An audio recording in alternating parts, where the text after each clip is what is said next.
काही माणसांना असं वाटत असतं, असं तुम्हालाही वाटलं असेल, मलाही वाटलं की माझं सगळं नीट चाललंय, पण मला काहीतरी अडकल्यासारखं वाटतं, मला वाढायचं आहे, अजून मला वेगळा विचार करायचा आहे, अजून मला ज्ञान जास्ती मिळवायचं आहे, पण काहीतरी होतं आणि मला ते पुढे जाऊ देत नाही. ते काय आहे ते मला कळत नाही.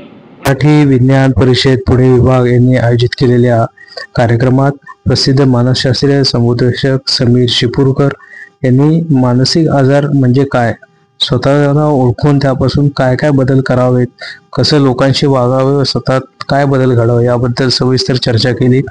त्याचा हा भाग आपल्यासाठी. सगळ्यांना नमस्कार.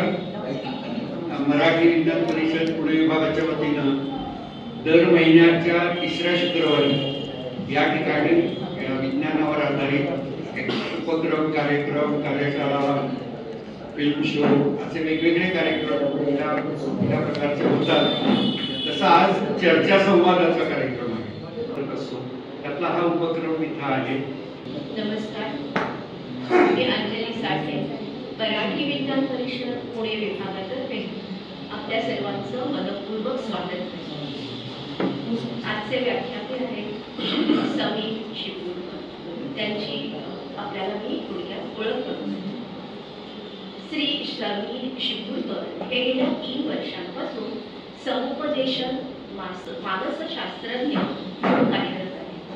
वैयक्तिक समुपदेशन, विवाहपूर्व समुपदेशन, जोडप्यांचे समुपदेशन, कौटुंबिक समुपदेशन, ताण तणाव इत्यादी हाताळणे, तरुणांच्या संबंधित समस्या, नोकरीशी संबंधित त्रास, नातेसंबंधातील प्रश्न, लैंगिक समुपदेशन, LGBTQ चिंता, सामाजिक भेदभावांशी संबंधित समस्या, वर्ग जातीय भेदभाव, सामाजिक न्याय, सामाजिक राजकीय त्रासांशी संबंधित समुपदेशन इत्यादी विविध विषयांवर समुपदेशन करतात, मार्गदर्शन करतात. तसेच पुरुषांना लैंगिकता आणि लैंगिकतेबद्दल शिक्षित करण्यासाठी कार्यशाळा आयोजित करतात. तरुणांना स्वतःला मुक्तपणे व्यक्त होण्यासाठी मला बोलायचं आहे, मला बोलायचं आहे अशी थेरपी सत्र सुद्धा ते आयोजित करतात. किशोरवयीन आणि शाळा, महाविद्यालयीन विद्यार्थ्यांच्या विविध वयोगटातील आव्हाने, पौगंडावस्थेतील बदल, लैंगिकता इत्यादी गोष्टी समजून घेणं या विषयांवर खुली चर्चासत्रे आयोजित करतात. श्री समीर सरांनी 2022 मध्ये इग्नू मधून समुपदेशन मानसशास्त्रात MA ही पदवी प्राप्त केलेली आहे. ते राष्ट्रीय मानसशास्त्र संघटनेचे सदस्य सुद्धा आहेत. या क्षेत्रात येण्यापूर्वी ते अभियंता म्हणून कार्यरत होते. COEP या प्रसिद्ध महाविद्यालयातून त्यांनी 1991 मध्ये BE मेकॅनिकलची पदवी प्राप्त केली. त्यानंतर विज्ञान आश्रमात डॉक्टर SM कालबा यांच्यासोबत 1.5 वर्ष कार्यरत होते. पुढे bras, Alfa Laval, Tata Motors यासारख्या प्रख्यात उद्योगांमध्ये 10 वर्ष उत्पादन, प्रक्रिया आणि पुरवठादार विकास, गुणवत्ता प्रणाली, फॅब्रिकेशन, उभारणी, स्थापना म्हणजे बिझनेस इत्यादी विविध विभागात ते कार्यरत होते. त्यातला अनुभव त्यांनी प्राप्त केला. या सगळ्यापेक्षा एक वेगळ्या क्षेत्रात सुद्धा त्यांनी मुसाफिरी केली आहे किंवा करतायत असं म्हणायला हरकत नाही. माहितीपट निर्माता म्हणून 10 पूर्ण लांबीच्या माहितीपटांचं त्यांनी दिग्दर्शन केलं आहे आणि 100 पेक्षा जास्त माहितीपट आणि लघुपटांचं संपादनही केलं आहे. सामाजिक परिवर्तन माहितीपटांचं दिग्दर्शन आणि निर्मिती करण्यासाठी 2006 साली अवकाश निर्मितीची त्यांनी स्थापना केली.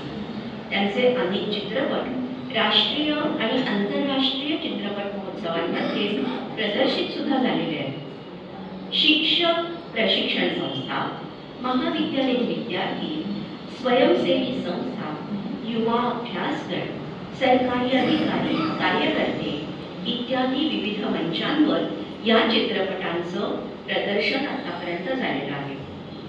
हे चित्रपट प्राध्यापक, व्याख्याते आणि PhD विद्यार्थ्यांसाठी आयोजित जी वार्षिक रिफ्रेशर कोर्स असतात, प्रशिक्षण अभ्यासक्रम असतात, त्याचा एक भाग म्हणून सुद्धा वापरले गेले. हे सर्व चित्रपट आपल्या सगळ्यांना अवकाश निर्मिती डॉक्युमेंटरीज या YouTube चॅनलवर नक्की बघायला मिळतील. विविध महाविद्यालयातील विद्यार्थी आणि युवा गटांसाठी त्यांनी चित्रपट निर्मिती कार्यशाळा सुद्धा आयोजित केलेल्या आहेत. या व्यतिरिक्त अमेरिकेत कॉमकास्ट या टीव्ही कंपनीत स्वयंसेवक म्हणून 1 वर्ष काम केले. सुमित्रा भावे आणि सुनील सुखतनकर या प्रसिद्ध जोडीबरोबर त्यांनी बाधा आणि नितळ या 2 वैशिष्ट्यपूर्ण चित्रपटांसाठी सहाय्यक दिग्दर्शक म्हणूनही काम केले. हे बहुआयामी व्यक्तिमत्व बहुभाषिक पण आहे बरं का. मराठी, हिंदी, इंग्रजी, कन्नड या भाषांवर तर त्यांचं प्रभुत्व आहेच, भाषांकडे त्यांना अंशतः येते. तेव्हा अशा बहुआयामी व्यक्तिमत्वाची ओळख करून देण्याची संधी मला दिल्याबद्दल मराठी विज्ञान परिषदेची मी आभारी आहे. धन्यवाद. मराठी विज्ञान परिषद डॉक्टर विनय रस मनापासून सगळ्यांचे आभार. मराठी आणि विज्ञान हे 2 शब्द एकत्र येणं मला खूप महत्त्वाचं वाटतं. मराठी भाषा टिकली पाहिजे, मराठी भाषेमधनं विज्ञान वाढलं पाहिजे आणि विज्ञान समजून घेण्यासाठी सुद्धा मराठी भाषा वापरली पाहिजे. मला मराठी विज्ञान परिषदेच्या कामाबाबत खूप पूर्वीपासून आदर आहे आणि मला आनंद वाटतो की आज इथं बोलता येतंय मला या विषयावर. साठे मॅडमने ओळख अशी काही करून दिली की मीच बघत होतो पुण्याविषयी चाललंय तिकडे. माझं बोलणं हे औपचारिक असणार आहे, आपल्याशी गप्पा मारत बोलणार आहे मी. आणि आपला जो आजचा विषय आहे मानसिक आरोग्याचा, तो आपण पार्टिसिपेटरी पद्धतीने बघणार आहोत, म्हणजे सहभागी पद्धतीनं आपण बघणार आहोत. तर अगदी सुरुवात करायच्या आधी मी काही जणांना विनंती करेन बोलायला किंवा माझ्या हातात एक कागद आहे तर त्याच्यातला काही भाग वाचायला. तर साठे मॅडमनाच मी विनंती करतो की याच्यातला पहिला भाग जो आहे तो तुम्ही जरा पहिला आणि हा दुसरा. पहिला काय आहे विनंती किंवा डिस्क्लेमर. आज इथं होणाऱ्या चर्चेचा हेतू केवळ मानसिक आरोग्य आणि मानसिक आजार याबाबत जागरूकता वाढवणं हा आहे.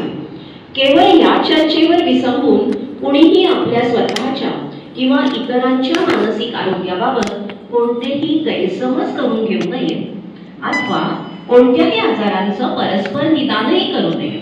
कोणतीही शंका असल्यास योग्य त्या तज्ञ व्यक्तींचा औपचारिक सल्ला घ्यावा ही विनंती. कृपया काळजी घ्यावी. इंग्लिश मध्ये पण जरा समजण्यासाठी आहे. काळामध्ये दीर्घ काळासाठी आपण मानसिक त्रासात होतो किंवा डिप्रेशन मध्ये होतो किंवा इतर कुठल्या गंभीर आजारामध्ये होतो हे जाहीरपणे बोलून दाखवलेलं आहे.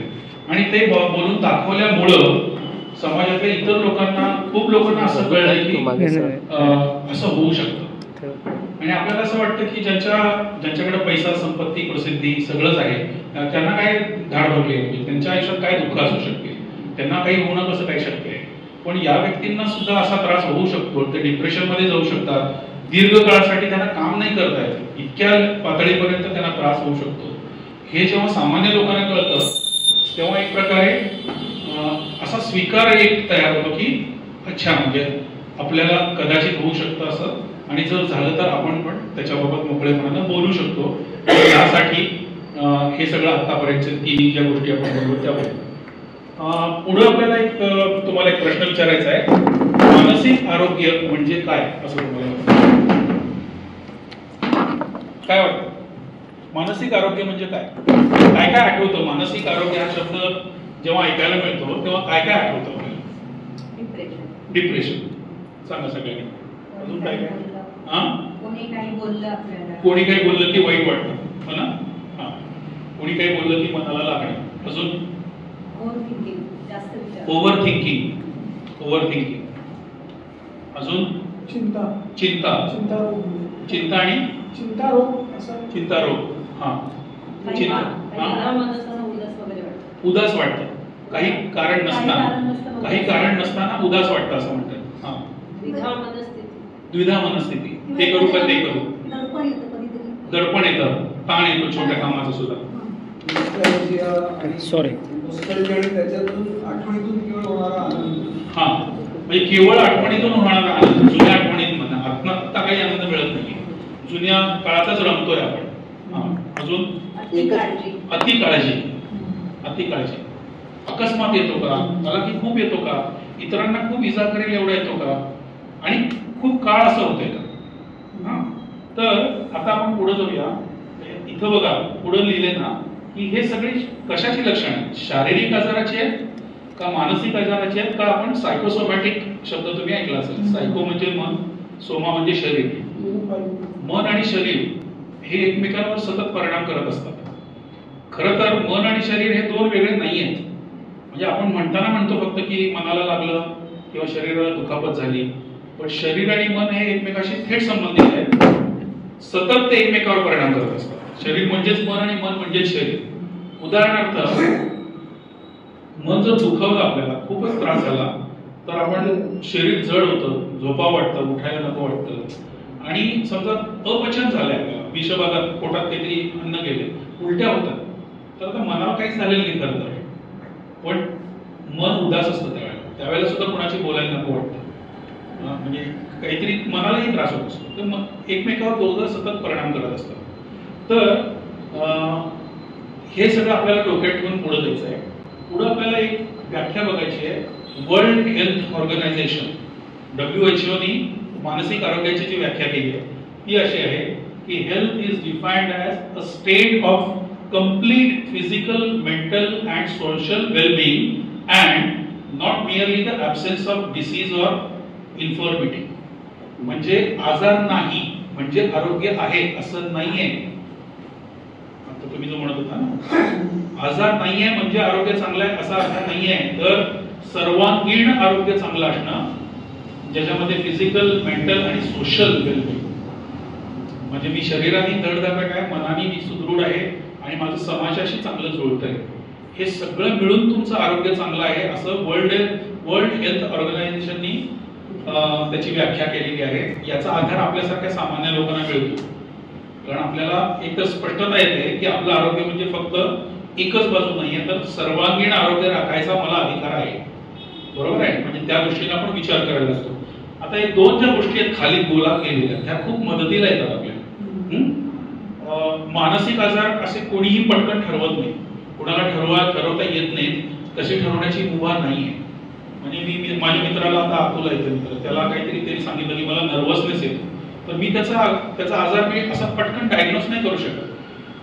तर ही दोन डॉक्युमेंट जगात वापरली जातात, DSM-5 आणि ICD-11 ही दोन डॉक्युमेंट्स आहेत. ओके, DSM म्हणजे डायग्नोस्टिक अँड स्टॅटिस्टिकल मॅन्युअल, त्याचा नंबर आहे 5, सध्या 5वी आवृत्ती चालू आहे त्याची.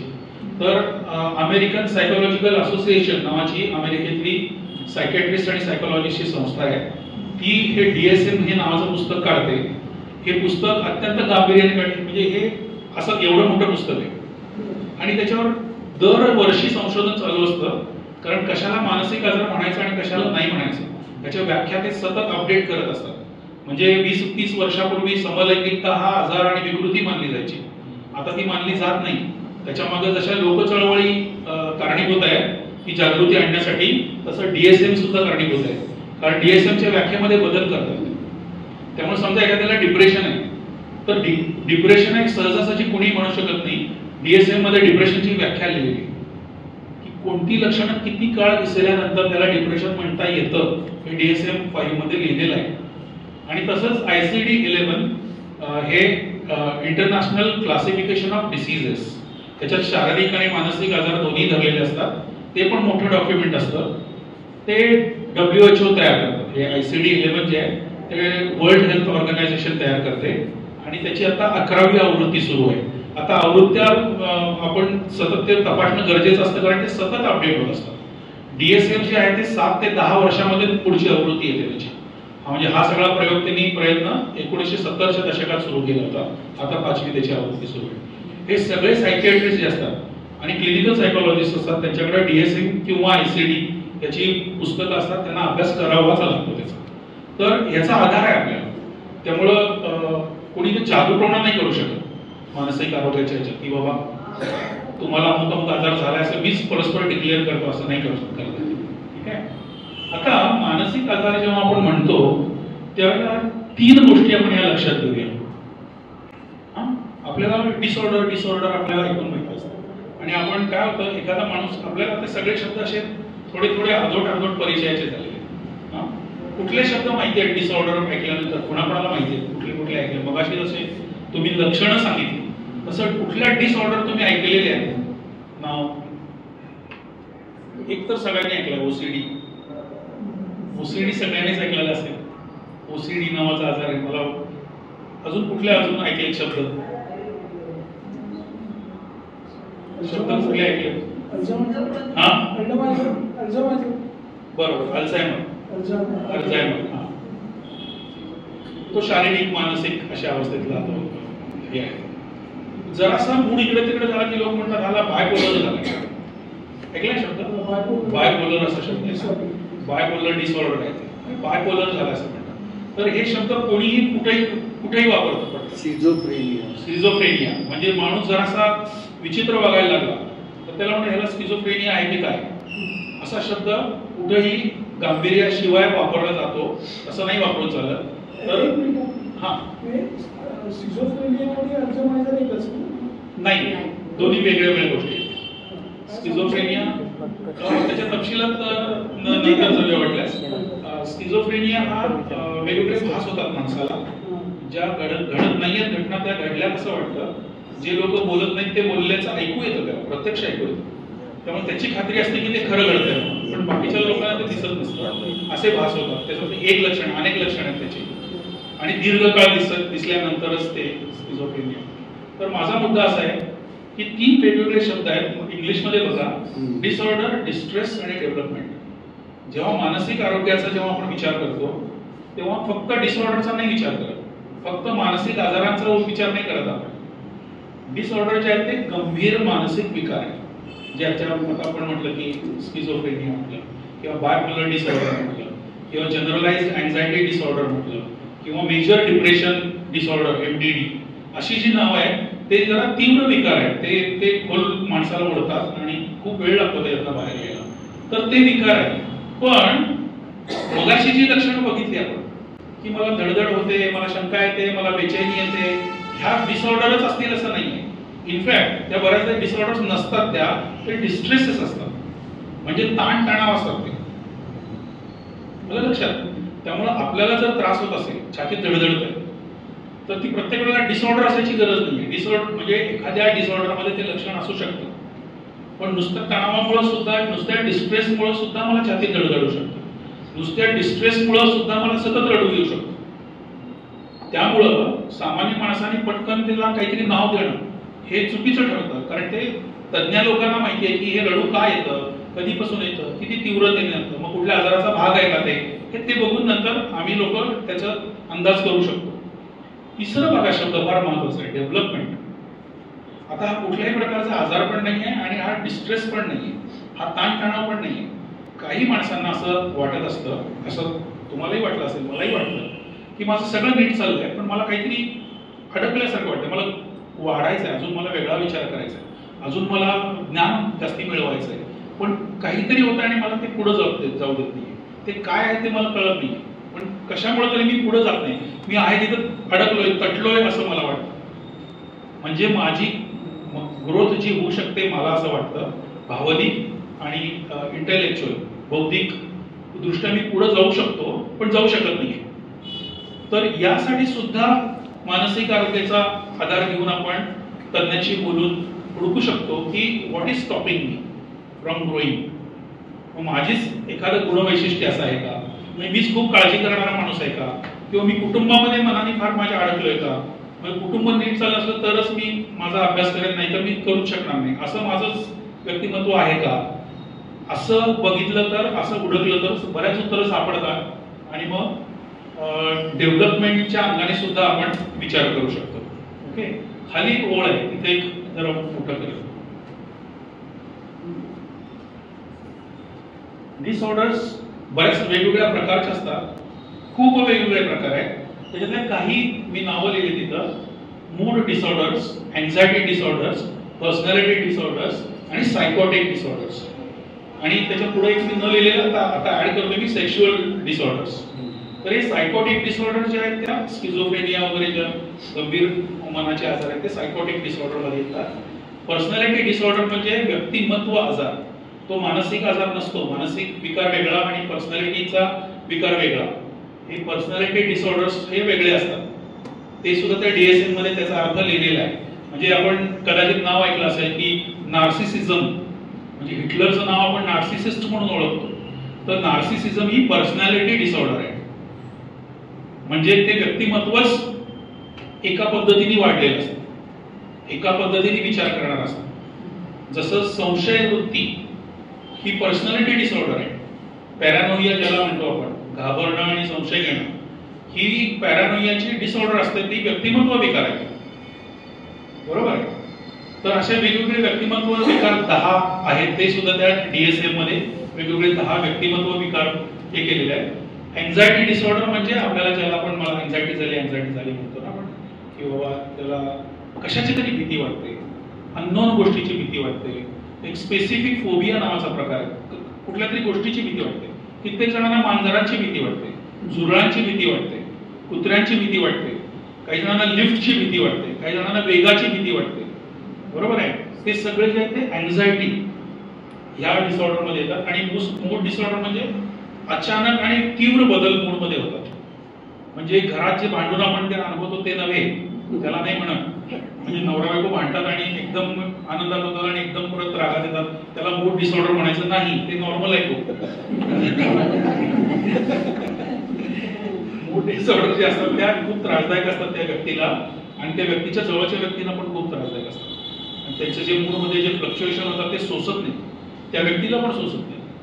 तर अशा वेगवेगळ्या प्रकारच्या डिसऑर्डर्स आहेत. नुसत्या डिसऑर्डरवर दिवसभर बोलता येईल इतक्या डिसऑर्डर्स आहेत माणसाच्या. त्यातले फक्त चारच लिहिले आहेत. आणि शेवटचं जे त्याच्यात लिहिलेलं ते सेक्शुअल डिसऑर्डर्स, ज्या बोलायचं नाही असं जवळजवळ समाजामध्ये एक आपणच ठरवून टाकलं की याच्याविषयी बोलायचंच नाही. तर सेक्शुअल डिसऑर्डर्स पण असतात, पण सेक्शुअल डिसऑर्डर्स फार कमी असतात. आणि सेक्शुअल केवळ गैरसमज आणि शंका स्वतःविषयी की मला काहीतरी प्रॉब्लेम असा आहे, तो इतका किचकट आहे की मी डॉक्टरांना सुद्धा बोलून दाखवू शकत नाही, काउन्सिलरला सुद्धा बोलून दाखवू शकत नाही. केवळ अशा गैरसमजामुळं वर्षानुवर्ष वाढलेले, गैरसमजातून निर्माण झालेले त्रास हे सेक्शुअल त्रास आहेत, डिसऑर्डर्स नाही आहेत. डिसऑर्डर्स आहेत ते फार कमी आहेत. बरोबर. तर तो एक मी फक्त उल्लेख करतो त्याचा. पुढे जाऊया. वेगळ्या एका विषयाकडे जातोय. हे माहिती आहे काय कोणाचा पुतळा आहे? कुणी ऐकलंय? कोण सांगू शकेल? डेव्हिड नावाचा पुतळा आहे. पूर्ण संगमरवरातला पुतळा आहे. 17 फुटी पुतळा आहे. मायकेल एंजेलो नावाचा जो कलाकार होता, जो शिल्पकार होता, चित्रकार होता, त्यांनी स्वतः घडवलेला हा पुतळा आहे. हा 1501 ते 1504 या काळात बनवलेला आहे. 3 वर्षाचं काम चालू होतं. आणि तुम्ही बघता तसं पुरुषाची आकृती आहे आणि त्याचा चेहरा मुद्दाम 2 प्रकारे दाखवलाय. चेहरा किती सुबक आहे बघा, किती सुंदर आहे, नाक धारदार आहे आणि शरीर यष्टी बघा तुम्ही पूर्ण. तर आता थोडंसं मोठं करायला हरकत नाही, आपण हे बघितलं. तर हा पुतळा हा सौंदर्याचं प्रतीक म्हणून ओळखला जातो 2 कारणांसाठी, की पुरुषाची शरीरयष्टी किती सुबक असू शकते याच्यासाठी सुद्धा तो ओळखला जातो.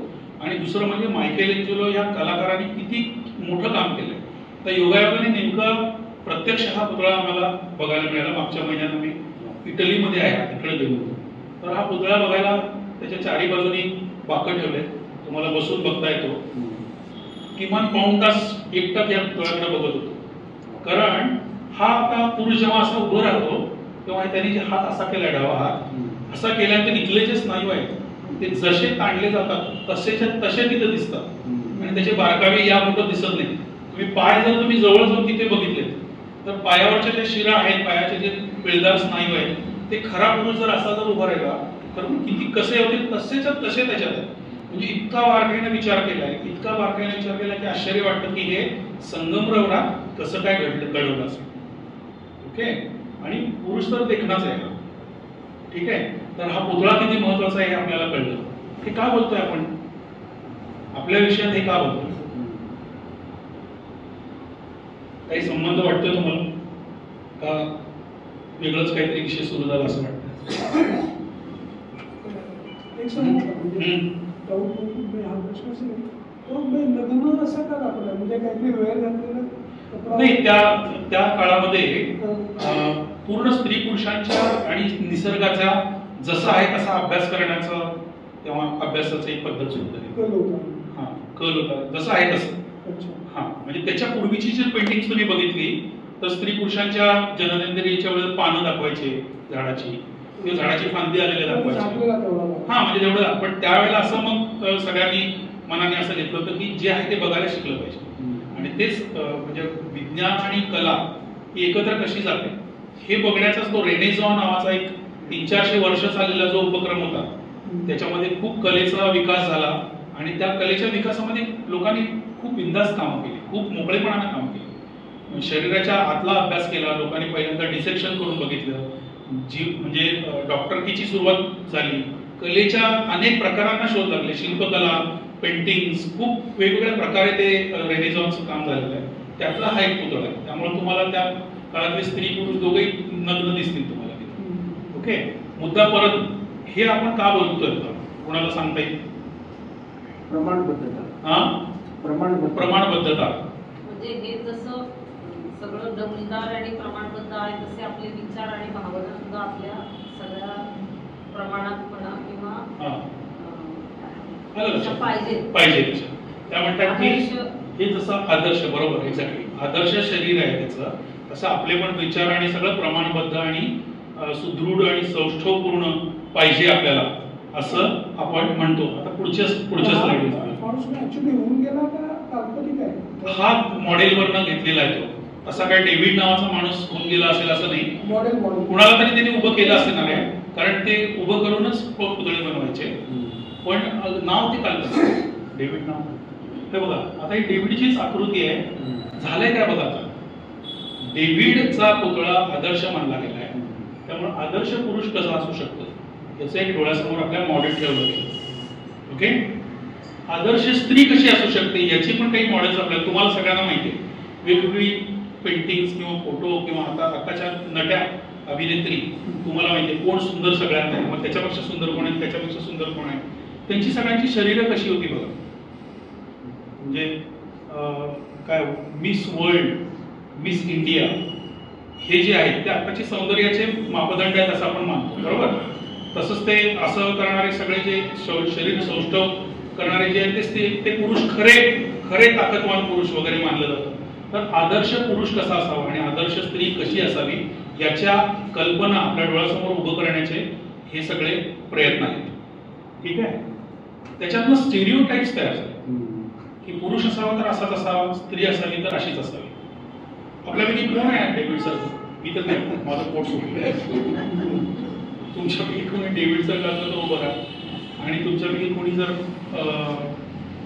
याच्यासारखं म्हणजे तुमच्या आवडती जो कोण अभिनेत्री असेल, ज्याचं शरीर तुम्हाला खूप छान वाटतं, आवडतं, तिच्यासारखं कोणी असलं तर उभं राहा. नसतं कोणी असं, कोणी नसतं. आता या स्टेरिओटाइप्समुळे झालंय असं, खाली येऊया आपण. ते सोडून बाकी सगळे कम असल आहेत, प्रॉब्लेमॅटिक आहेत. तुम्ही प्रॉब्लेमॅटिक आहात, मी प्रॉब्लेमॅटिक आहे असं आपण समजतो. माझ्यामध्ये दोष आहे, मी कमी आहे, मी दिसायला हिणकस आहे, मी चांगला नाही. ही भावना इथं थांबत नाही. ही कधी कधी मी जगायला लायक नाही इथपर्यंत घेऊन जाते. कारण नुसतंच आपण समजतो असं नाही, मीडिया किंवा इम्पॅक्ट असा असतो. एक्झॅक्टली, मॅडम म्हणतात की मीडियामधनं सुद्धा हा भडीमार सतत होतो की तुम्ही त्यांच्यासारखे नाही आहात आणि म्हणून तुम्ही प्रॉब्लेमॅटिक आहात. तुम्ही तर हे बघा, खाली शब्द जो लिहिला ना, लेसर ह्युमन्स, कमी दर्जाची माणसं आहेत. तुम्ही ओबडधोबड आहात, तुम्ही कुरूप आहात. डेव्हिडच्या तुलनेत कोण आहे? तुम्ही कोणीच नाही. तुमचा रंग बघा, उंची बघा, काहीच जुळणार नाही डेव्हिडच्या, हो का नाही? हे इतकं सोपं नाहीये. हे तुम्हाला मला मनात किती कुरतडतं प्रत्येकाने आपल्याला स्वतःला विचारून बघा. किती वेळेला माझं मन मला खाल्लेलं आहे की मी कुणासारखा तरी दिसत नाही. बरं, दुसरीकडे आपण बोलतो की देवाने सगळ्यांना वेगवेगळं बनवलंय. बोलताना बोलतो आपण, पण मानताना मानत नाही. ऍक्सेप्ट करताना करत नाही आपण प्रत्येक जण कुठल्या ना कुठल्या प्रकारचा न्यूनगंड इन्फिरियरिटी कॉम्प्लेक्स मनात ठेवूनच जगतो आणि इथं मानसिक आरोग्याशी परत संबंध येतो आणि म्हणून मानसिक आरोग्याचा आणि डेव्हिडच्या पुतळ्याचा संबंध आहे. ती एक अप्रतिम कलाकृती म्हणून जरूर बघावं आपण त्याच्याकडे आणि बघायलाच पाहिजे. आणि असा सुंदर पुरुष दिसला तर हा दिसू शकतो हे मान्य करायला हरकत नाही, पण त्याच्यावरून आपण ज्याला आताच्या भाषेत जज करणं, आता सगळेजण म्हणतो ना जज करणं, जज आपणच करतो. वस्तुस्थिती काय आहे? वस्तुस्थिती विविधता ही आहे. पृथ्वीवरचा प्रत्येक माणूस म्हणजे ज्याला स्त्री पुरुष मुलं सगळे ही सगळी खरोखर वेगळी आहे. हे समजायला वाक्य सोपं वाटतं पण कळायला अजून उशीर लागतो. आपण कितीही झालं तरी किती हे मान्य केलं तरी अजून एक बाळगतो की नाही तरी सुद्धा मी थोडासा असा असलो तर बरं झालं असतं, थोडा गोरा पाहिजे होता मी, की गोरेपणाचा हे असतं, किंवा थोडस माझा चेहरा अट्रॅक्टिव्ह पाहिजे होता. मग आपण कपडे वेगळे घालून ते झाकायचा प्रयत्न करतो. हे बोलणं आवश्यक आहे कारण आपलं सगळं वर्तन त्याच्याप्रमाणे बदललेलं असतं. काहीतरी झाकपाकीत आपला खूप वेळ जात असतो. आपल्याकडे जे आहे ते दिसायला नको याची प्राणांतिक प्रयत्न मनुष्य करत असतो आणि म्हणून त्याचा मानसिक आरोग्याशी संबंध आहे. आता स्पेक्ट्रम नावाचा एक शब्द समजून घेऊया आपण. ओळखीचा शब्द आहे आपल्याला. इंद्रधनुष्याचा स्पेक्ट्रम असतो. तानापी हेनिपाजा रंग पसरलेले असतात आणि ते सुद्धा एकमेकात मिसळत हळूहळू बदलत गेलेले असतात. हळूहळू बदलत गेलेले असतात. तानापी हिनिपाजा असे ठसठशीत रंग इंद्रधनुष्यात निसर्गात दिसत नाही. तसंच सगळ्या बाबतीत माणसाचं आहे. सर्वात चांगला माणूस पृथ्वीवर नाही, सर्वात वाईट माणूस पृथ्वीवर नाही, खूपच गोरा माणूस, सर्वात गोरा माणूस पृथ्वीवर नाही, सर्वात काळा माणूस पृथ्वीवर नाही. प्रत्येकाच्या शेड्स आहेत. त्याला स्पेक्ट्रम म्हणतो. तो स्पेक्ट्रम आहे तो बुद्धिमत्तेत असतो. बुद्धिमत्तेत स्पेक्ट्रम असणं हे नैसर्गिक आहे. सगळी लोक एका बुद्धिमत्तेची असूच शकत नाहीत. आणि बुद्धिमत्ता मोजण्याचं आत्ताचं जे परिमाण आहे ते पण तोकडं आहे. म्हणजे आयक्यू ही जुनाट आणि अशास्त्रीय पद्धत आहे. हॉवर्ड गार्डनरचं जर संशोधन आपण बघितलं तर मल्टिपल इंटेलिजन्स थिअरी तुम्ही कधी बघा नंतर वेगवेगळ्या प्रकारच्या बुद्धिमत्ता असतात, बरोबर. त्या जर बघितल्या तर त्याचा स्पेक्ट्रम दिसतो आपल्याला. आणि प्रत्येक माणूस कुठल्या ना कुठल्या बाबतीत बुद्धिमान आहे, हुशार नव्हे. हातात स्किल आहे ते वेगळं, बुद्धिमानच असतो माणूस. त्याची बुद्धिमत्ता मोजायची कुटपट्टी नाही आपल्याकडे शाळेत. म्हणून तो माणूस ढ बनतो आणि तो कुठेतरी नापास्तरी होतो, त्याच्या शाळेच्या बाहेर तरी जातो. पण बुद्धिमत्ता असते माणसामध्ये. LGBTQI+ हा स्पेक्ट्रम आत्ता कळायला लागला आपल्याला. आपण आतापर्यंत असं समजत असतो की माणसामध्ये स्त्री असते आणि पुरुष असते. आत्ताचं आकलन आपलं असं नाहीये.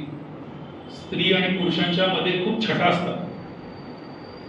म्हणजे प्रत्यक्ष जे जन्मालाच्या वेळेला लिंग असतं स्त्रीचं किंवा पुरुषाचं ते सुद्धा वेगळं असू शकतं. किंवा समजा हे माहिती असलेलीच गोष्ट, बहुतेक सगळ्यांना माहिती असेल असं गृहीत धरतोय की पुरुष ज्याला दिसतो आणि जो शरीराने आणि लिंगाने पुरुषच आहे त्याच्या मनात तो स्वतःला वाटतं की मी स्त्री आहे. असे असंख्य उदाहरणं आपल्याला दिसतात.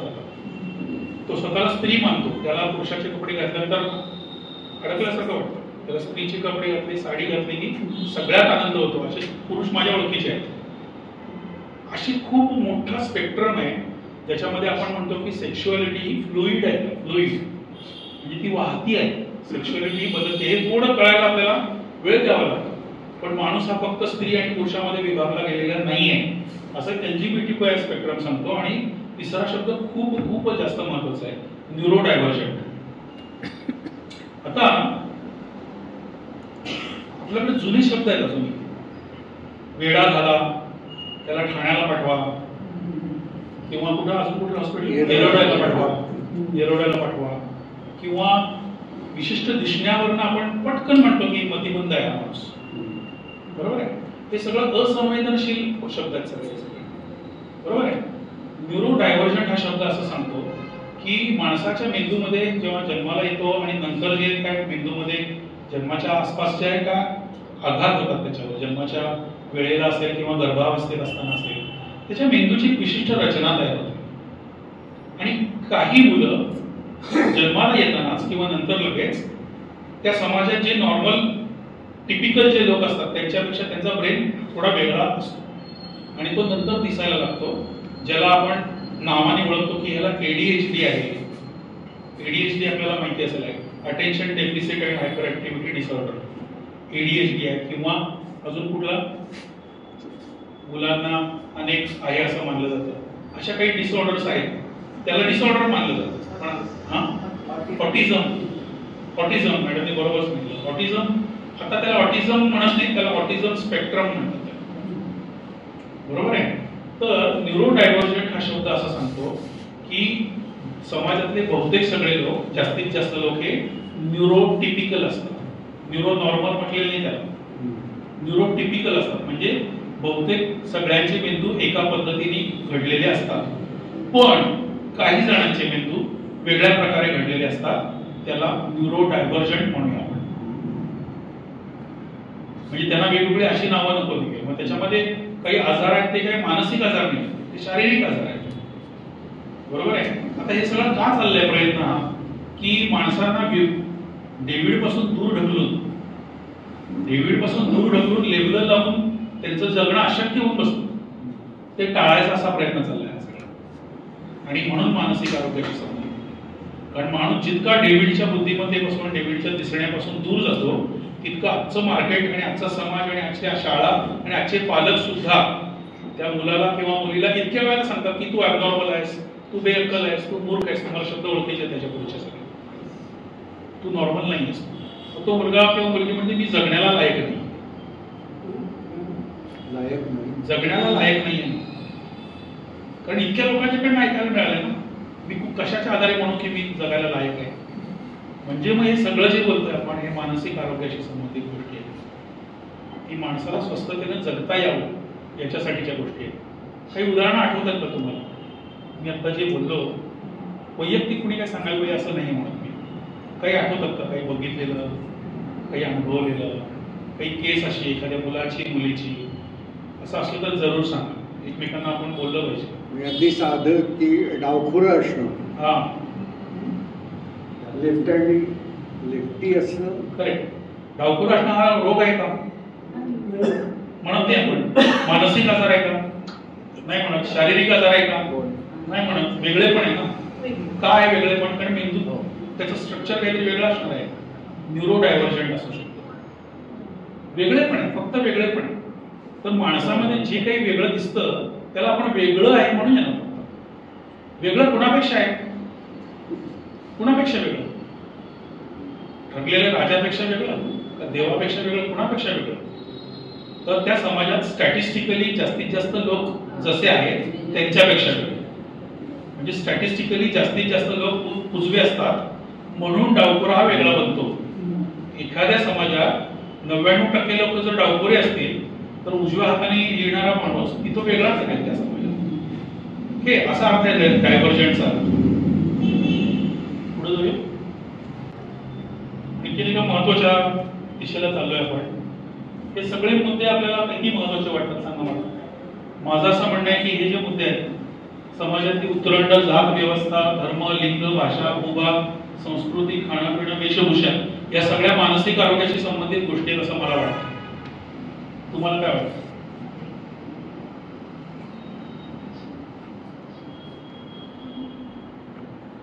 सोशॉलॉजी ऑफ सायकोलॉजी, मानसशास्त्राचं समाजशास्त्र. तुम्हाला काय वाटतं? हे संबंधित आहेत का मानसिक आरोग्याशी गोष्टी का नाही आहेत? कुठली? या सगळ्या परिणाम करणाऱ्या आहेत. कशामुळे परिणाम करतात? काय होतं नेमकं? बोलणार आहे? उतरंड म्हणजे ती चित्रात दाखवली ती कोणीतरी वर आणि कोणीतरी खाली आहे. समाज व्यवस्था परिणाम करणारा जर म्हणजे नसायला पाहिजे, कारण या सगळ्या मॅनमेड गोष्टी आहेत.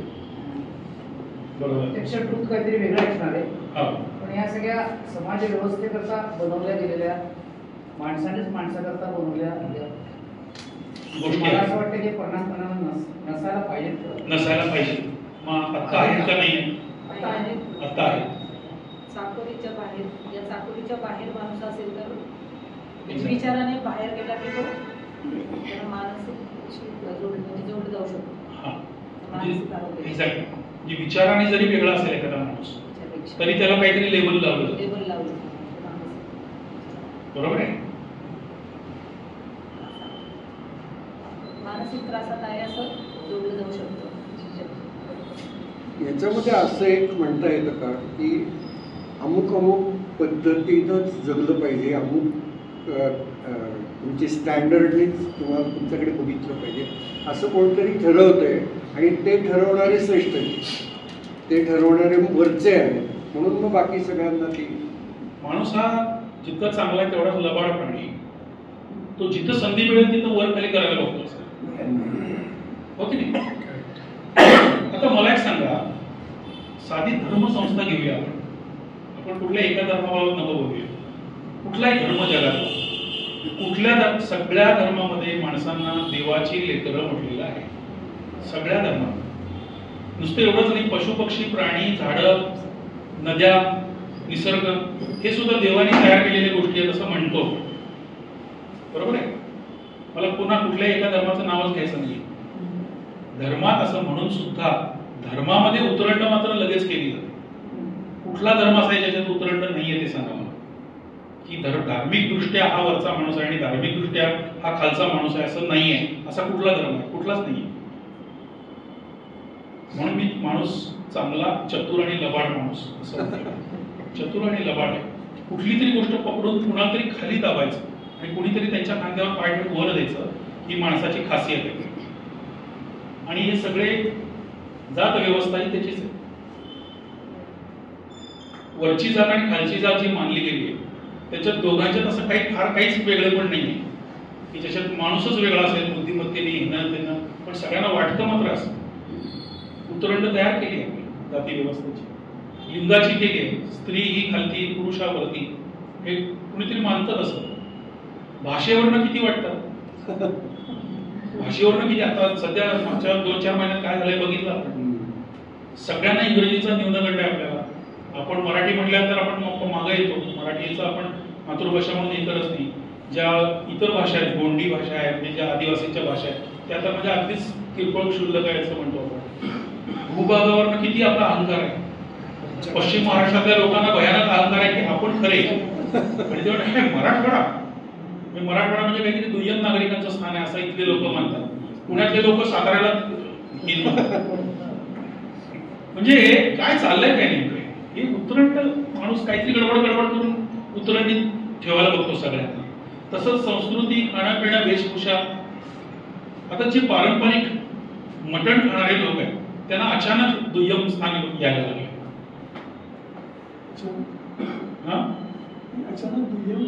दुय्यम मानलं जायला लागलं. माणूस पहिल्यापासून मटण खातोच ना, आधी मानव असल्यापासून खातो ना, शिकार करूनच खात होता ना. शेती तर अलीकडे सुरू झाली. त्याच्या आधी माणूस मांसाहारी होता सगळे म्हणतात. हे विसरतोय आपण आता. पण त्याच्यावर उतरंड मात्र तयार आता होत आहे. असं या सगळ्यांना आपल्या धारणा तयार होतात, बिलीफ सिस्टीम्स तयार होतात. तुम्ही आत्ता किंवा घरी गेल्यानंतर प्लीज एकटं जरा स्वतःला वेळ देऊन बघा की आपण खरोखर मनापासून कुणाच्या तरीपेक्षा श्रेष्ठ आहोत असं मनात आहे. प्लीज बघा स्वतःच्या मनात डोकावं आणि स्वतःला उत्तर द्या. या सगळ्या आणि अशा अनेक इतर ज्या चौकटी असतील त्याच्या आधारे आपण खरोखर बघा. कुठला तरी माणूस अचानक समोर आला आपल्याला तर हा थोडा फालतू आहे आपल्यापेक्षा असं मनात वाक्य येतं. किंवा जरा ड दर्जाचा आहे, कमी दर्जाचा आहे. किंवा एखादा दुसरा माणूस आला की तो भारी आला म्हणून आपण लगेच जरा सलाम करायला उभं राहतो. बरोबर आहे. हे सगळ्या गोष्टी मानसिक आरोग्याशी संबंधित आहेत. कारण ज्याला खालच्या प्रतीचा मी असं वाटतो तो माणूस चांगलं सुदृढ जगू शकत नाही. म्हणून हे सगळे मुद्दे सामाजिक मानले जाणारे मुद्दे हे मानसिक आरोग्याशी संबंधित आहेत. आणि या समाजामध्ये जेव्हा एखादा माणूस खचतो, जेव्हा एखादा माणूस डिप्रेशन मध्ये जातो तेव्हा त्याचं कुटुंब आणि समाज त्याला सांगतो की तुझ्यात प्रॉब्लेम आहे. त्याच्यात प्रॉब्लेम कुठनं तयार झाला. तुम्ही त्याला चांगलं प्रेमाने वागवणारे किती लोक आहेत त्या जगात. तू छान आहेस, तू चांगला आहेस, तू आम्हाला हवा आहेस, तुझ्याकडनं चांगलं काम होऊ शकतं, असा आधार देणारी किती संस्था आहेत यापैकी? आणि असं मानलं जातं की सर्व दृष्टीने सगळ्यात उतरंडीतल्या सगळ्यात खाली जी छोटी मुलगी असते, स्त्री तर खालीच ना सगळ्यांच्या दृष्टीनं प्रत्येक समाजात, पण ह्या सगळ्यामध्ये नीच नीच नीच मानलं जातं, त्या अर्थाने नीच म्हणतोय. सगळ्यात खालच्या उतरंडीत सगळ्यात शेवटी खाली जी भटक्या समाजातली मुलगी असेल, तिने कशाच्या आधारावर मानसिक आरोग्य चांगलं राखावं? प्लीज विचार करा. भटक्या पालावर वाढणारी मुलगी, तिला समाजातलं काय असं आहे की तिला ते तू छान आहेस असं म्हणतो? काहीच नाही समाजात, तिला छान म्हणणारा काहीच नाहीये. तर मला याच्याकडे लक्ष तुमचं वेधायचं आहे की मानसिक आरोग्य हा सामाजिक प्रश्न आहे, वैयक्तिक आहेच. पुढे जाऊया, पुढे ते माहिती आहे आपल्याला, जवळजवळ सगळ्यांना माहिती आहे. काय फरक आहे दोन्ही फोटोमध्ये? मुलगा तोच आहे का? तोच आहे. ओके, काय फरक आहे दोन्हीमध्ये? वरचा गंभीर हा, वरचा थोडा गंभीर सिरियस आहे, वरचा गंभीर आहे, प्रॉब्लेम मध्ये, आणि खालचा जयफुल आहे. आनंदी प्रत्यक्ष अस्तित्वात कोण आहे? अस्तित्वात कोण आहे? जिवंत माणूस कोण आहे दोन्हीपैकी? वरचा आहे. आणि खालचं काय आहे? खालचं काय आहे? एक्झिस्टन्स मध्ये नाही आहे. खालचं चित्र आहे, ते कुणी काढलंय चित्र? शिक्षकांनी काढलंय. का काढलंय? एक्झॅक्टली त्या मुलाला आणि त्या समाजाला सांगायचं की हा मुलगा असा होऊ शकतो, एवढं पोटेन्शियल त्याच्यात आहे, आणि तुम्ही चेपवून त्याला कुठल्या तरी डिसऑर्डर मध्ये अडकवलंय म्हणून त्याचा चेहरा असा झालाय. पण तुम्ही तुमचे शब्द काढून घेतले आणि त्याला मायेला हात फिरवला त्याच्या अंगावर, तर तो मुलगा असा होऊ शकतो का? हे त्या आमिर खान नावाच्या शिक्षकाला सांगायचं. हे काम मुलांमध्ये घडवायचं आपण पालक म्हणून करू शकतो, आणि शाळा आणि घर त्याच्यासाठी महत्वाचे आहेत. म्हणून मी म्हटलं कुटुंब आणि बालपण. कुटुंब आणि बालपण इतकं महत्वाचं आहे की हा मुलगा असा होऊ शकतो हे एका शिक्षकाने इमॅजिन केले, आणि त्या चित्रपटाद्वारे आपल्यासारख्या लोकांपर्यंत पोहोचवले की या मुलाला तुम्ही नका टाकण्या देऊ सारख्या की तुला ते डिस्लेक्सिया आहे आणि अमुक आहे आणि टमुक आहे, तू प्रॉब्लेमॅटिक आहे, तुझे दातच पुढे आहे. तो डायव्हर्जन्स विविधतेतला मुलगा आहे, तो त्याला स्वीकार करा ना. त्याचे आई वडील कसे वागतात त्याला तू सुंदर आहेस आणि चांगला आहेस म्हणतच नाही ना आई वडील, त्याला पिढीसच होते. आता मी 2 प्रत्यक्ष उदाहरणं सांगतोय आणि माझी ट्रिगर वॉर्निंग इथं उपयोगी पडेल. माझ्या काउन्सिलिंग मध्ये येणारी 2 उदाहरणं सांगतो, थोडीशी त्रासदायक ठरू शकते. एक मुलगी आणि आईचं नातं आहे, आणि एक मुलगा आणि बापाचं नातं आहे. दोन्ही खालच्या पिढ्या माझ्याकडे काउन्सिलिंगला येतात. तो मुलगा जो आहे तो गंभीर मानसिक आजारात आहे. त्याच्या कुटुंबातून त्याला आधार मिळतो, पण त्यांना कळत नाहीये की याला सपोर्ट कसं करायचं, कारण त्याचे मूड फ्लक्च्युएशन्स खूप जोरात होते. ते सायकियाट्रिस्टना सुद्धा अवघड जावं इतका गंभीर आहे आजार. जेव्हा काउन्सिलिंगला तुमच्याकडे येतं कोणी, तेव्हा बऱ्याच गोष्टी त्याच्या समजून घेतल्या, ऐकल्या की एक फॅमिली हिस्ट्री नावाचा प्रकार असतो. तुमची बालपण कसं होतं, कुठं झालं, कुठल्या गावात होता, वातावरण काय होतं, घरातलं वातावरण कसं होतं, सगळं, आई वडिलांचा स्वभाव कसा होता, आजी आजोबांचा कसा होता, काका मावशांचा कसा होता, एकत्र कुटुंब कुठलं होतं, हे सगळं त्याच्यातनं एक अंदाज येत जातो की हा माणूस कशातनं येऊन इथपर्यंत बोलतोय. तर त्या मुलाने मला सांगितलं की माझ्या वडिलांनी आजपर्यंत एकदाही, तो मुलगा आता 28 वर्षाचा आहे, तू छान आहेस असं म्हटलेलं आहे. एकदाही नाही 28 वर्षात. मी काही पण केलं की त्याच्या पुढचं का केलं नाहीस म्हणून विचारायचे वडील. माझ्या पाठीवर वडिलांचा हात पडलेला नाही. मी खेळात प्रगती दाखवली तर ते म्हणायचे तू वेगात पडला नाहीस. मी मार्गात प्रगती दाखवली तर ते म्हणायचे पुढचे मार्ग का नाही. आणि ते सांगताना ते तू आळशी आहेस, लबाड आहेस, फसवणार आहेस, अमुक आहेस, तमुक आहेस, या शब्दांचा वापर करून बोलला गेला.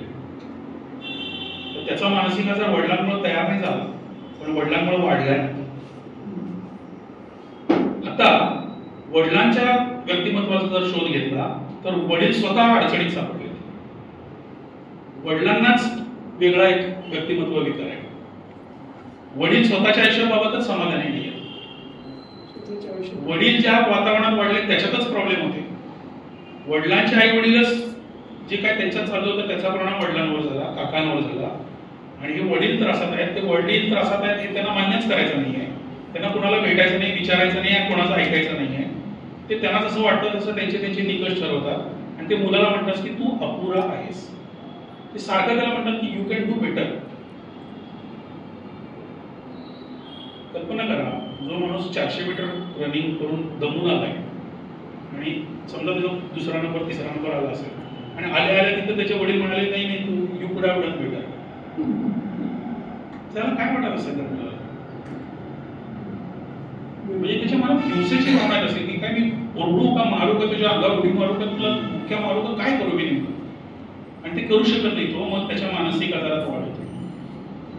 एक उदाहरण. दुसरं उदाहरण आई आणि मुलीमधलं. त्या आईनी मुलीने चांगलं वागावं याच्यासाठी लहानपणापासून इतके आग्रह, पाहुणे आल्यानंतर आशीर्वाद, तू नम्र राहिलं पाहिजेस, छान वागलं पाहिजेस. आणि ते जर वागले नाही तर ती आई प्रचंड संतापायची एकदम आणि काही वस्तू फेकून मारणं असं ते करायचे. तर त्या मुलीला लहानपणी दहशत बसली की मी अमुक प्रकारे वागलं नाही तर घर डिस्टर्ब होणार आहे. फॅमिली हिस्ट्रीमध्ये कळलं की त्या आईच्या घरच्या सगळे मावश्या आणि मामा हे सगळेच एकमेकांना वस्तू फेकून मारतात. दुर्दैवच आहे का? तर ही मुलगी आता 45 वर्षाची आहे, यशस्वी आहे, समाजात तिचं नाव आहे. पण आई आली की तिचं संपतं ना. आई अजूनही समोर आली की ती पूर्ण व्यक्तिमत्व बदलतं तिचं. कुठल्याही पद्धतीने आईला नाराज करायचं नाहीये, एवढं एकच तिचं दिवस रात्र डोक्यात असतं. आणि आईचा स्वभाव अजून बदललेला नाही. आई आली की मग ती पटकन काहीतरी 2-4 वाक्य असं म्हणते की ज्याच्यामुळे हिचं अवसान गात होतं. आणि आई बोलते आणि तिच्या गावी जाते, पण ही मुलगी मग थेरपिस्टकडे चक्र टाकत मला कसं सावरायचं कळत नाही. मग काहीतरी करा आणि आईला बदला म्हणते. तिला हे सांगायला लागतं की आईला बदलणं अशक्य आहे. आई कशी आहे हे ओळखून तिचा स्वीकार करून तूच ते मान्य करायला लागतेस. आईला बदलणे तुझ्याही हातात नाही, माझ्या हातात. तर ही आई अशी आणि ते मग अशा मुलाच्या वडील असे की त्यांना नो इन्साइट असं आहे सायकोलॉजीमध्ये शब्द वापरला. इन्साइट म्हणजे अंतर्दृष्टी म्हणजे स्वीकार की माझ्या वागण्यामुळे कोणाला तरी प्रॉब्लेम होऊ शकत असेल असं वाटणं आणि ते स्वीकारणं म्हणजे इन्साइट. स्वतःच्या व्यक्तिमत्वाबाबत इन्साइट असणं. तसे इन्साइट नसलेले लोक खूप असतात समाजात. त्यांना कोणी हात लावू शकत, त्यांना कोणी सांगू शकत नाही तुम्ही बदललं पाहिजे, तुमच्यामुळे खूप त्रास होतोय, कुटुंब आपलं धोक्यात आलंय, त्यांना कुणी सांगू शकत नाही. कारण त्यांना वाटतच नाही तसं. ते म्हणतात तुम्ही आळशी आहे, तुम्ही मूर्ख आहे, तुम्ही परिश्रम करत नाही, तुम्ही अजून श्रम करायला पाहिजे, प्रयत्न करायला पाहिजे वगैरे. तर हे सगळं त्या मगाशी बघितलं पण त्याच्यात डिसऑर्डरमध्ये येतं. मुद्दा असा आहे की समाज म्हणून आपण जर हे समजून घेतलं तर या मुलाचं या मुलामध्ये रूपांतर करणं या प्रक्रियेत आपण सहभाग देऊ शकतो. आपल्या घरातलं मूल असेल, शाळेतलं मूल असेल किंवा ओळखीचं मूल असेल कुठलं तरी. आता थोडंसं काव्यात्मक भाषेत सांगायचं झालं तर सगळ्या मोठ्या माणसांमध्ये सुद्धा मूल असतंच अजून. तर आपल्याला मोकळेपणानं कौतुक करणं त्यांनी मोठी माणसं सुद्धा बदलतात. म्हणजे आपल्याला माहिती आहे सगळं. तू छान आहेस हा वाक्य अजूनही प्रत्येकाला ऐकायचं असतं. हो की नाही? आपण विसरलोय त्या जवळचं. तू छान आहेस असं म्हणत नाही आपण कोणाला. तर मुद्दा असा आहे की आपण 2 गोष्टी बघितल्या, सामाजिक आणि कौटुंबिक. आणि आता तिसरा एक मुद्दा छोटा आहे तो बघूया आपण. पुढचा मुद्दा जो अनुवंशिक आहे. तर काही गोष्टी आपल्या हातात नसतात त्या अनुवंशिक असतात. जसं शारीरिक आजार, शारीरिक व्यंग सुद्धा अनुवंशिक असू शकतं, तसं मानसिक विकार सुद्धा काही अनुवंशिक असू शकतात जे आधीच्या पिढीत होतात. आमच्या हिस्ट्रीमध्ये आम्हाला तेही विचारावं लागतं की आधीच्या पिढीत. तर सहसा म्हणतात नाही आधीच्या पिढीत काही नव्हतं. मग त्यांना असं वेगळ्या तुमच्या घरात असे कोणी आहेत का, काका मामा मावशी मामा की घरातून निघून गेले होते? हां होते, तसे होते. आमचे काका होते ते निघून गेले, 10 वर्षानंतर घरी परत आले. मग बाबा त्या काकांविषयी सांग, महत्वाचं आहे ते काका कुठनं गेले आणि कुठनं आले ते सांग, कारण त्या काकाचा एक जीव असतो ना याच्यात. तर हे भटके काका आणि मामा जे असतात ना, ते त्यांची हिस्ट्री महत्वाची असते पुढच्या पिढीसाठी. ठीक आहे. आणि वर्तन समस्या सुद्धा काही वेळेला अनुवंशिक असतात. तर याच्यात फार नको भर द्यायला. आपण एवढं समजून घ्या की सगळं कल्चरमुळं किंवा सगळं याच्याशी सुद्धा संबंधित असतात जीन्सचे. आणि ह्याच्या व्यतिरिक्त अजून अनेक बरेच मुद्दे आहेत. त्याच्यामध्ये माणसाची उत्क्रांती आहे, माणूस दुसऱ्या प्राणी जगताची किती जवळ आणि किती दूर आहे याच्यावर आहे.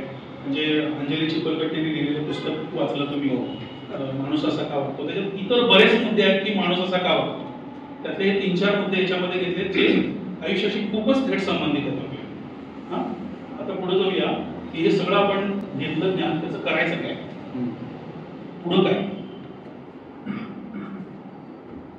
तर हे 3 टप्पे जे आहेत ना, हे सगळ्यात महत्वाचे 3 टप्पे वरती जे लिहिलेले आहेत ते आपल्याला मदत करणारे टप्पे. वस्तुस्थिती समजून घेणं. काय वस्तुस्थिती म्हणजे समजा माझ्या बाबतीत तर मला हे आधी समजून घ्यायला पाहिजे, समजून घ्यायला पाहिजे की मी डेव्हिड नाहीये. मी डेव्हिड नाहीये. तर डेव्हिडचा पुतळा रोज उपयोग नाहीये. माझं पोट डेव्हिड सारखं नाही, माझे स्नायू डेव्हिड सारखे नाही, माझा रंग नाही, माझा वंश नाही, माझं काही नाही. मी वेगळा आहे. ही वस्तुस्थिती आहे. ठीक आहे. ही समजून घेणं. पुढचा टप्पा आहे स्वीकार. समजलं म्हणजे स्वीकार होतो असं नाही. मला समजलं पण माझ्या मनात हट्ट असू शकतो की नाही मला तसं बनायचं आहे दिवस, म्हणून मी काळ्याची गोरी करतो. मायकेल जॅक्सननी केलं होतं दुर्दैवाने, हो ना. मायकेल जॅक्सनला करावं वाटलं एका टप्प्यानंतर काळीची गोरी कातडी करून बघायचा प्रयत्न केला. दुर्दैवाचं होतं ते. मोठा कलाकार होता काय. तर स्वीकार कर, मी जसा आहे तसा आहे. मी काळा असेल, गोरा असेल, दाढी पांढरी असेल, केस पांढरे, काहीतरी असेल माझं. आता माझे स्वतःचे केस 10 वर्षापूर्वीच पांढरे झाले पूर्ण, पण मी ते स्वीकार, मला पूर्वी होता एक 7-8 वर्ष मी पांढऱ्या केसांनी वावरलो. एक दिवशी एकटा माणूस मला आजोबा म्हटल्या तर मी घाबरलो. तेव्हा मी 40 वर्षाचं होतो. त्या दिवशी मी घाबरून रंग लावायला सुरुवात केली आणि ते रंग आता परत मी कमी लावतो किंवा लावत नाही. ओके. मग ते माझी ती धडपड चालू होती की पण नॉर्मल दिसलो पाहिजे. समाजात काळ्या केसांचे लोक हे सौंदर्य मानलं जातं. काळ्या केसांमध्ये स्त्रिया पण भरपूर लावतात, तसे पुरुष पण भरपूर लावतात. मी पण बराच काळ लावतो. तर मला स्वीकार नव्हता की माझे केस संपूर्ण पांढरे आहेत आणि खरं तर होता माझा स्वीकार, पण आजोबा म्हटल्या तर खचलो. आता विचार करतो मी 40 वर्षाच्या माणसाला आजोबा म्हटलं तर. ओके. तिसरा मुद्दा बदल घडवणं. स्वीकार करण्याचा अर्थ मी आहे तसंच राहणार आहे असा नाहीये. मला बदल करण्याचा असू शकतो माझ्या. मी निराशवादी माणूस समजा असतो तर मला कळलं मी निराशावादी माणूस आहे. मी स्वीकारलं मी निराशावादी माणूस आहे, पण मला नाही राहायचं आहे निराशावादी. मला स्वतःला बदलायचं आहे. मी प्रयत्न करायचे आहे, लोकांना जाऊन भेटायचं आहे आणि सल्ले देऊन, मार्गदर्शन देऊन, काउन्सिलिंग देऊन काहीतरी करून बदलायचं आहे मला. तर ही प्रोसेस सगळेजण आपण करू शकतो. पण हे पहिले 2 टप्पे फार अवघड आहेत. आपल्याला आपण ऑलरेडी वाटते की आपण बदल घडवले कसं वाटतं. घरात सहसाची भांडणं होते ना, की दोघांचंही म्हणणं असतं की मी बदल घडवलाय म्हणून, पण ते दोघंही वस्तुस्थिती समजून पण घेतलेली नसते तरी, म्हणून भांडणं होतं ऍक्च्युअली. सगळ्यांना हसू येते, गोड पण मोठ्याने काही हसत. माणूस हा सामाजिक प्राणी आहे. आपल्याला कळप लागतं. कळपाचे नियम असतात, ते पाळावे लागतात. पण आपल्याला स्वातंत्र्यही हवं असतं. आपण कळपापेक्षा वेगळे असू शकतो हे माणूस म्हणून आपण मान्य केलं पाहिजे. म्हणजे मी कळपात पण आहे हे पण विसरून चालणार नाही. माझ्यावर काही नियम, बंधनं, अपेक्षा असणार आहेत ते पण नाही विसरत आहे. पण माझं वेगळेपण जर असलं तर मला ते वेगळेपण जपायचा अधिकार आहे. हे पण आपल्याला स्वातंत्र्य आहे. हे स्वातंत्र्य कोणी दिलंय? सगळ्यात इंटरेस्टिंगली भारतीय राज्यघटनेने. आणि म्हणून पॉलिटिक्स महत्वाचं ठरतं. मेंटल हेल्थमध्ये पॉलिटिक्स महत्वाचं ठरतं, कारण भारतीय राज्यघटना आपल्याला मदत करते. भारतीय राज्यघटना फक्त सामाजिक आधार देणारी गोष्ट नाहीये. आता तुम्हाला 25 जुलै 2025 चा एक सुप्रीम कोर्टाचा निकाल सांगतोय मी सर्च केला तर हे केला. एका गृहस्थाची मुलगी 17 वर्षाची कोचिंग क्लासमध्ये होती. तिथं काय तिला चांगली वागणूक मिळाली नाही म्हणून तिने आत्महत्या केली. त्या माणसाने तिच्या वडिलांनी लढा दिला. आंध्र प्रदेश सरकार विरुद्ध हे केलं. खूप त्याचे तपशील खूप आहे, ते सांगत नाही तुम्हाला. शेवटी सुप्रीम कोर्टाने निकाल दिला की mental health is integral to right to life. Mental health is integral to right to life. जगण्याचा अधिकार आहे, त्याच्यामध्ये मेंटल हेल्थ इन्क्लुडेड आहे, असं सुप्रीम कोर्टाचा निकाल आहे. त्या बातम्या इंटरनेटवर मिळतील तुम्हाला. 25 जुलै 2025 आत्ताचीच घटना आहे. त्यामुळं हे न्याय व्यवस्था सुद्धा मान्य करते की मेंटल हेल्थ ही राजकीय गोष्ट पण आहे, आणि राजकीय लोकांनीच जर गडबडी केल्या तर समाजामध्ये मेंटल हेल्थ मोठ्या प्रमाणात वाढू शकते. त्याचे प्रॉब्लेम्स म्हणजे आता अनुभवतो. आमच्याकडे येणाऱ्या लोकांमध्ये निव्वळ राजकीय कारणासाठी त्रासून येणारे लोक सुद्धा असतात. काही वर्षांपूर्वी जे सामाजिक आधार होते, कुटुंबाचा आधार होता, वेगवेगळ्या जातींचा सुद्धा एकमेकांना आधार होता. जाती वस्तुस्थिती मान्य केली, ते असायला पाहिजे असं नाही म्हणत आहे, पण जातीमुळे सुद्धा लोक एकत्र होते, दुसऱ्या जातींमुळे सुद्धा एकमेकांच्या जवळ येते. आता येत नाही, आता बंद पडली ती प्रोसेस. आता द्वेष जास्ती वाढायला लागला. तर राज्यघटना सतत आपल्याला सांगते की तुम्ही एकत्र येऊ शकता, आणि राज्यघटनेच्या आधारे तुम्ही मागणी करू शकता की आम्हाला मेंटल हेल्थचा सपोर्ट राज्यघटनेकडनं पाहिजे. हा एक मुद्दा झाला. 2 तिकडं माणसं फार महत्वाची आहेत. अल्बर्ट एलिस ज्यांनी REBT नावाची त्याची थेरपी विकसित केलेली आहे. अंजली जोशींचं पुस्तक जरूर वाचा, मी अल्बर्ट एलिस नावाचं. त्याच्यामध्ये अल्बर्ट एलिसची विचार करायची पद्धत कशी होती खूप महत्वाचं आहे, आणि हा खूप मदत करतो अल्बर्ट एलिस. आणि दुसरा सायकोलॉजिस्ट आहे कार्ल रॉजर्स, ज्याचा मानव केंद्रित दृष्टिकोन ह्युमन सेंट्रिक थेरपी आहे त्याची, ज्याच्यामध्ये तो असं म्हणतो की जो माणूस जसा असेल तसा ओके आहे, तू ठीक आहेस, नाही तू चांगला आहेस, तू चांगली आहेस, तू स्वतःला स्वीकार, हे सांगणारी थेरपी आहे ती कार्ल रॉजर्स. हे सगळं तुम्ही इंटरनेटवर थोडंफार सर्च केलं तर तुम्हाला कार्ल रॉजर्स विषयी चांगली माहिती मिळेल. आणि खूप महत्वाची माणसं आहेत, आपल्याला मदत करणारी माणसं आहेत.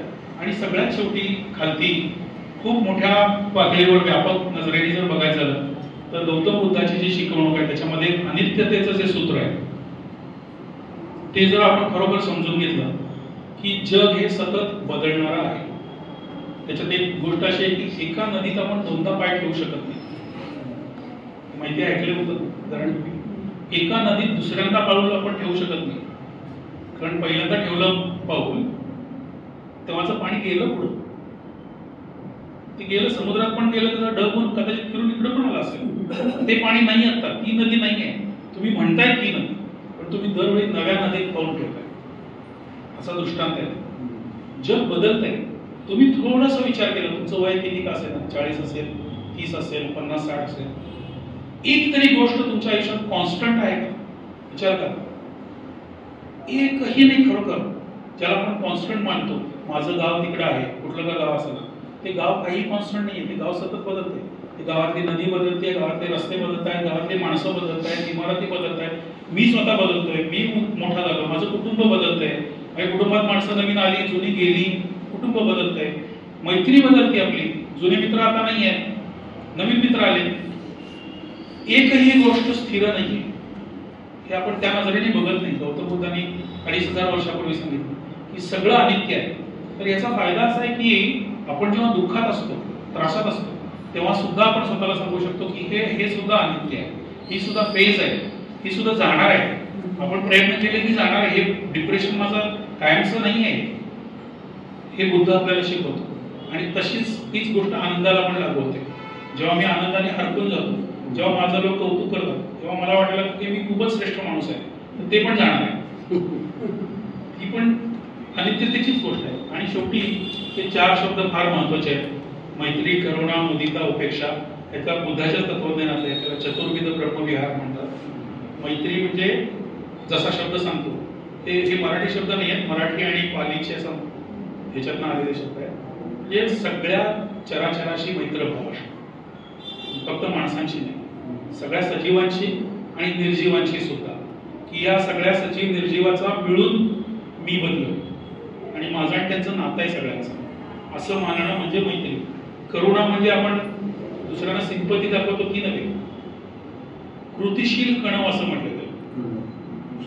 कृतिशील कणव, दुसरी व्यक्ती जर अडचणीत सापडली असेल तर तिला कृती करून मदत करायची. नुसती कणव नाही दाखवायची, नुसतं दया नाही दाखवायची. त्याला म्हटलंय करुणा. मुदिता म्हणजे आवड फार आहे, दुसऱ्याच्या आनंदात आपला आनंद मांडला. थोडं अवघड आहे. थँक्यू. सगळे असतात जवळजवळ. आणि उपेक्षा हा शब्द उपेक्षा असा नाही आहे, मराठी शब्द उपेक्षा तो अर्थ असा नाही आहे. तो आधीमध्ये उपेक्षा असं म्हणतात, उपेक्षा आपण म्हणतात. त्याचा अर्थ आहे मला जो आनंद होतो आणि मला जे दुःख होतं त्या दोघांच्याकडे मी सारख्याच नजरेने बघायला शिकणं, त्याला उपेक्षा असं म्हणतात. तर मी जे एकूण मानसिक आरोग्याकडे ज्या पद्धतीने बघतो ते तुम्हाला मी सांगायचा प्रयत्न केला की वैयक्तिक माणसाचा दोष असतो. तो डिप्रेशन म्हणून त्याला पकडा, विठ्ठल आहे म्हणा, मग त्याला म्हणजे कोंडीत सापडलेल्या माणसाला अजून कोंडीत नको टाकायला हवं. तर अनुवंशिक कारणामुळं, कौटुंबिक कारणामुळं, सामाजिक कारणामुळं त्रासलेला जीव आहे त्याला आपण प्रेमाने बोलू शकतो, मदत करू शकतो, त्याला कुठेतरी घेऊन जाऊ शकतो, त्याला बाहेर ट्रिपला घेऊन जाऊ शकतो, डोंगर बघायला घेऊन जातो, तळं बघायला घेऊन जाऊ शकतो, खायला प्यायला चहा प्यायला घेऊन जाऊ शकतो, डॉक्टरकडे घेऊन जाऊ शकतो. तर मुळात बोलू शकू का आपण एकमेकांशी? त्रासात असलेल्या माणसाला आपण जवळ जाऊन विचारूया की आहे मला काहीतरी कळतंय, तुला काहीतरी होतंय, आणि जाऊया का आपण चहा प्यायला बाहेर, टप्पा करूया का जरा, सांगशील का मला मनात काय? इतकं जरी सुरुवात झाली तरी सुद्धा आपण एकमेकांना मदत करूया.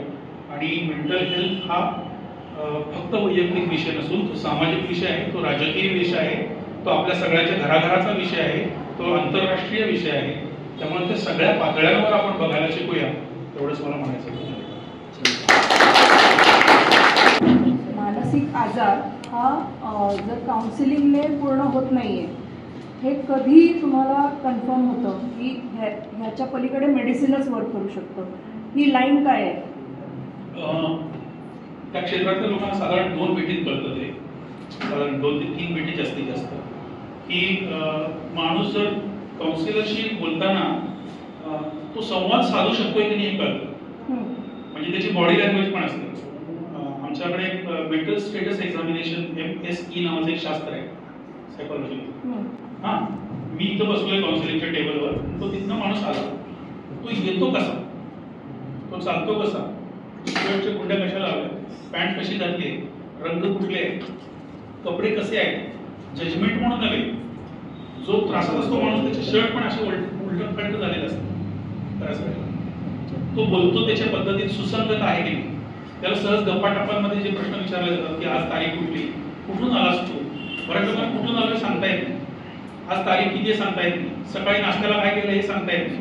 त्याच्यावरनं आम्हाला लक्षात यायला लागते की काहीतरी नाही आहे बरोबर. अंदाज घ्यायला बरोबर कोण आहे काय आहे. अशा पहिले असे गप्पा टप्पासारखे वाटणारे चौकशी असतात. त्यातनं त्या माणसाच्या मनस्थितीचा अंदाज घेत असतो. आणि साधारण 2दा बोलल्यानंतर कळतं की मी बोललेलं कळतंय का त्याला मला, त्या व्यक्तीला. आणि बऱ्याच वेळेला जेव्हा ती रिस्पॉन्ड करत असते व्यक्ती तेव्हा कळतं की आठवत कसं आहे, आणि त्यावेळेला काउन्सिलिंगमध्ये पुढे जाऊ शकतं. पण ती व्यक्ती जेव्हा तेच जर बोलत असेल किंवा वेगळंच बोलत असेल, मी बोलतोय वेगळं, ती व्यक्ती वेगळंच बोलते काहीतरी, त्याचा काळाचा रेफरन्स हरवलेला आहे किंवा जागेचा रेफरन्स हरवलेला आहे, किंवा मी कोण आहे मला नीट कळत नाही आहे, किंवा त्याला कळतंय पण त्याला आवडता येते. खूप लोक सांगतात की मला थांबवता येते विचार होते, मला थांबवायचे आहेत, ते उगीच चाललंय ते कळतंय मला पण मला थांबवता येत नाही, रात्र झोप लागत नाही, तेच विचार येतात. माझी स्वतःची पण अवस्था झाली आहे की विचार थांबवता येत नाही. ते काळजीमुळे मी पण काळजीत होतो काही काळ, तर ते काळजीने मला थांबवतच येत नव्हते विचार. मी पण गेलो डॉक्टरकडे, म्हटलं थांबवता येत नाही, त्यांनी गोळ्या घेतल्या. तर ना ही परमनंट स्टेज असते असं नाही. मला जर विचार थांबवता येत नाही, त्याचा त्रास असेल, काही महिन्यांचा त्रास असतो, आणि मी काही महिन्यांसाठी ते औषध घेतलं तर तो मी त्याच्यातनं बाहेर पडतो. आणि त्याच्या बरोबरीने जर मी काउन्सिलिंग घेतलं तर माझं चुकतंय काय विचारात हे मला कळतं मुळात. तर मग अशा ठिकाणी आम्हाला लक्षात येतं की औषधांची मदत नक्की लागणार आहे. बऱ्याचदा मी काय बोलतो त्या माणसाला खरोखरच कळत नसतं, तेव्हा मी त्याला सुचवतो की तुम्ही आधी अमुक डॉक्टरांच्याकडे जा, औषधं सुरू करा. औषधं झाल्यानंतर साधारण 20 दिवसानंतर परिणाम दिसायला लागतो. त्याच्यानंतर काउन्सिलर काय बोलतो त्या माणसाला समजायला लागतं. ते नंतर म्हणतात, अहो तुम्ही त्या दिवशी ते म्हणत होता का, मला कळतच नव्हतं तुम्ही काय म्हणताय. त्यावेळेला औषधांची गरज करत असते. आणि औषधं ते असं उगीच कोणी म्हणत नाही, सहसा म्हणत नाही. कारण औषधं उगीच्या उगीच घेऊ नये हे तत्व बऱ्यापैकी सगळ्यांना माहिती आहे. कुटुंबात स्वतःच्या अवतीभोवती सजलेला एक विषय हे आपल्या लक्षात आलंय. विषयाची खूप छानशी मांडणी सरांनी केली आणि आज आपल्याला एका निराळ्या विषयावरती खूप सर्वांग पद्धतीने ज्याला म्हणतात की अगदी तुमच्या DNA पासून ते घराघरातल्या आणि धार्मिक आणि जागतिक सर्व प्रकारची मांडणी करत सरांनी आजचा विषय खूप छान समजून सांगितला. खूपच छान. मराठी विज्ञान परिषदेचं काम हे मेंटल हेल्थ चांगलं करण्याचं काम आहे. कारण वैज्ञानिक विचार आपला फार फार फार फार जास्ती महत्वाचा होतो. सगळा समाज अवैज्ञानिक दिशेने वेगाने चाललाय आणि जितकं भावनिक होता येईल, जितकं दुसऱ्यावर कुरबडी करता येईल, जितकं बेफाम वागता येईल तितकं वागायचं, मग ते त्याचा सत्कार होतो. त्यामुळे लोकांना जरा वेगळं वळण लागायला लागलंय. आणि मराठी विज्ञान परिषद ही शांततेनं काम करणारी संस्था आहे, विज्ञानाविषयी बोलतीये. आणि म्हणूनच मी माझी सगळी मांडणी सुद्धा विज्ञानाच्या चौकटीतली मांडणी आहे. आणि विज्ञान तुमचंच एक वाक्य आहे मराठी विज्ञान परिषदेच्या याच्यात कुठेतरी वाचले मी की विज्ञान परिपूर्णतेचा दावा करत नाही. विज्ञान म्हणतं की तुम्ही विज्ञानाची पण चिकित्सा करा. विज्ञान नाही म्हणत की आमच्याकडे अंतिम उत्तर आहे, ते बाकीचे कोणीतरी म्हणतात. त्यामुळं मला असं वाटतं की मराठी विज्ञान परिषदेच्या कामाला खरंच पाठिंबा देणं, सहभागी होणं, त्याचा समाजात प्रसार करणं, ते आणखी वेगवेगळ्या पद्धतीने चिकित्सक होत जाणं हे आत्ताच्या आपल्या समाजाला फार महत्वाचं आहे. आणि म्हणून सुद्धा मी औपचारिक दृष्टीने अगदी मनापासून मराठी विज्ञान परिषदेचं काम फार महत्वाचं आहे, परत परत पूर्वीपासून जाणतो आणि आता पुन्हा त्याचा पुनरुच्चार